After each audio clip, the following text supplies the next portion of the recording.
Hello everyone, I hope कि आप सब ठीक होंगे। फाइनली वो वैकेंसी आ गई है जिसका आप सभी को काफ़ी लंबे वक्त से इंतजार था। यूपीएसआई की जो वैकेंसी थी वो आप देख सकते हैं कि जो नोटिफिकेशन है वो इशू कर दिया गया है और वो 3 पोस्ट के लिए किया गया है बेसिकली, जो कि पुरुष के लिए है और 1 पोस्ट जो कि सिर्फ और सिर्फ महिला के लिए है।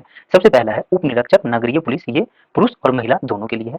दूसरा देख सकते हैं आप प्लेटून कमांडो है, जो कि सिर्फ और सिर्फ पुरुष के लिए है, ये महिला के लिए नहीं है।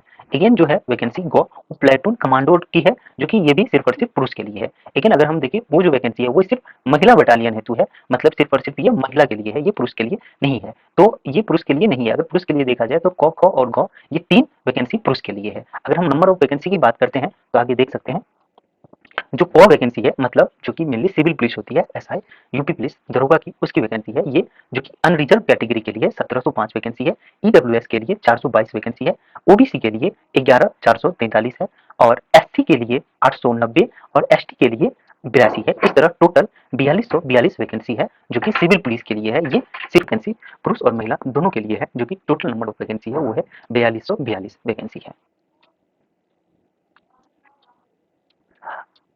अगर हम बात करें प्लेटून कमांडो की, तो प्लेटून कमांडो की जो वैकेंसी है वो टोटल 135 वैकेंसी है। ये अनारक्षित पुरुष के लिए 56 है, मतलब यूआर के लिए है।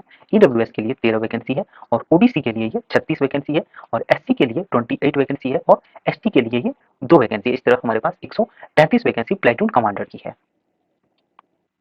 अगर हम बात करें प्लेटून कमांडर एसआई की, जो वैकेंसी है वो है यूआर के लिए 25, ईडब्ल्यूएस के लिए 6, ओबीसी के लिए 16 और एसटी के लिए 12 और एससी के लिए 1। इस तरह टोटल जो वैकेंसी है वो 60 वैकेंसी है। इस तरह अगर हम बात करें तो ये सिर्फ और सिर्फ महिला के लिए है, इसलिए पुरुष इसमें नहीं फिलअप कर सकते हैं, सिर्फ और सिर्फ महिला ही इस वैकेंसी को भर सकती है। तो ये जो वैकेंसी है महिला में वो है अनारक्षित, मतलब यूआर वो 47 है, ईडब्ल्यूएस 10 है और ओबीसी 27 है और एससी 21 और एसटी 1। मतलब इस तरह टोटल जो वैकेंसी हमारे पास बनती है वो 106 वैकेंसी है। ये एक अच्छी खासी वैकेंसी है। ये सारे की सारे एसआई रैंक की वैकेंसी है, मतलब यूपी पुलिस में सब इंस्पेक्टर के, जो कि 2-3 विभागों में है। पुलिस विभाग के अंदर ही बेसिकली ये सब आते हैं, जैसे कि कमांडर है, प्लेटून कमांडर है, ये सब जो है वो पुलिस विभाग के अंदर ही आते हैं।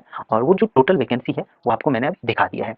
अगर अगर हम बात करें कि हम कब से कब तक फॉर्म भर सकते हैं, तो ये 12 अगस्त 2025 से लेके हम 11 सितंबर 2025 तक भर सकते हैं। मतलब 12 अगस्त से 11 सितंबर तक हम फॉर्म भर सकते हैं। ये सेम चीज़ है, फीस जमा करने की तिथि है और ये जमा संयोजित करने की तिथि है। मतलब बेसिकली सबका एक ही मतलब है कि आप 12 तारीख से 12 अगस्त से फॉर्म भर सकते हैं 11 सितंबर तक। हाँ, इसमें एक चीज़ और हमें याद रखने वाली बात है कि अभ्यर्थी को आवेदन करने से पूर्व ओटीआर करना अनिवार्य है आपको। मतलब फॉर्म भरने से पहले आपको ओटीआर करना होगा, वन टाइम रजिस्ट्रेशन, उसके बाद ही आप फॉर्म के आगे की प्रोसेस को कर पाएंगे। अगर हम बात करें एज की, तो एज हमारे यहाँ पास जो है वो इस प्रकार है।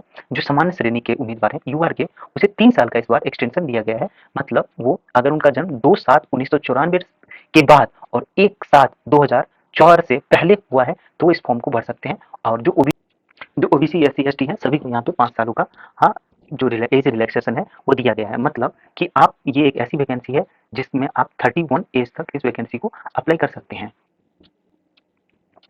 अगर हम इस एग्जाम में सिलेक्शन की बात करें तो सबसे पहला जो हमारे पास फेज होगा वो लिखित परीक्षा होगा। मतलब ये ऑब्जेक्टिव टाइप क्वेश्चन होगा। इसमें टोटल 4 सेक्शन आएंगे। पहला सेक्शन होगा सामान्य हिंदी का, जिसमें 40 क्वेश्चन होंगे, 2.5 नंबर ईच क्वेश्चन, और इस तरह 100 मार्क का ये सेक्शन होगा। सेकंड सेक्शन होगा मूल विधि, संविधान और सामान्य ज्ञान, ये तीनों मिला के इसमें क्वेश्चन आना है और इसमें भी 40 क्वेश्चन होगा, 2.5 नंबर पर क्वेश्चन के हिसाब से 100 नंबर का ये टोटल सेक्शन होगा। तीसरा सेक्शन हमारे यहाँ संख्यात्मक व मानसिक योग्यता का है। इसका मतलब हुआ मैथमेटिक्स। मैथमेटिक्स का भी 40 क्वेश्चन रहने वाला है, 2.5 नंबर पर क्वेश्चन के हिसाब से 100 नंबर का होगा। आगे अगर बात करें सेक्शन 4 की, तो सेक्शन 4 रीजनिंग है। रीजनिंग में भी 40 क्वेश्चन होने वाला है, 2.5 नंबर पर क्वेश्चन के हिसाब से 100 नंबर का ये एग्जाम होगा। 100 2.5 नंबर के हिसाब से ये 40 गुने 2.5 मतलब 100 नंबर का ये सेक्शन होगा। टोटल इस तरह हमारे पास जो नंबर बनता है वो 400 नंबर का एग्जाम होगा। उसके बाद एग्जाम के बाद शारीरिक मापन होगी। इसमें आपके फिजिकल एफिशिएंसी को देखा जाएगा, जिसमें कि जो ऊंचाई है वो सामान्य श्रेणी में 160 सेंटीमीटर होना चाहिए और जो सीना है वो 79 सेंटीमीटर होना चाहिए और जब इसे आप एक्सटेंशन करते हैं, इसमें सांसें भरते हैं, तो ये 84 होना चाहिए। अनुसूचित जनजाति के लिए इसमें थोड़ा सा डिस्काउंट दिया गया है, जो कि 2 कम है, ये 77 है और जब आप सांस भरते हो तो ये 82 होना चाहिए।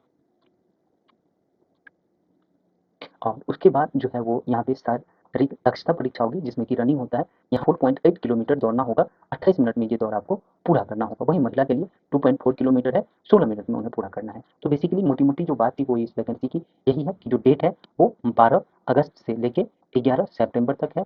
इसके बीच आपको ये फॉर्म भरना है। जो एग्ज़ाम है, एग्ज़ाम पैटर्न भी मैंने आपको बता ही दिया है। उसके बाद जो एग्ज़ाम के बाद फेस होना है वो भी मैंने बता ही दिया है, और इस पे एक डिटेल इसका जो सिलेबस है उसको लेके मैं एक डिटेल वीडियो वो बना के यूट्यूब पे डाल दूँगा, ताकि आप सबको इसमें के ताकि आप सभी को इसकी तैयारी में सहूलियत मिले।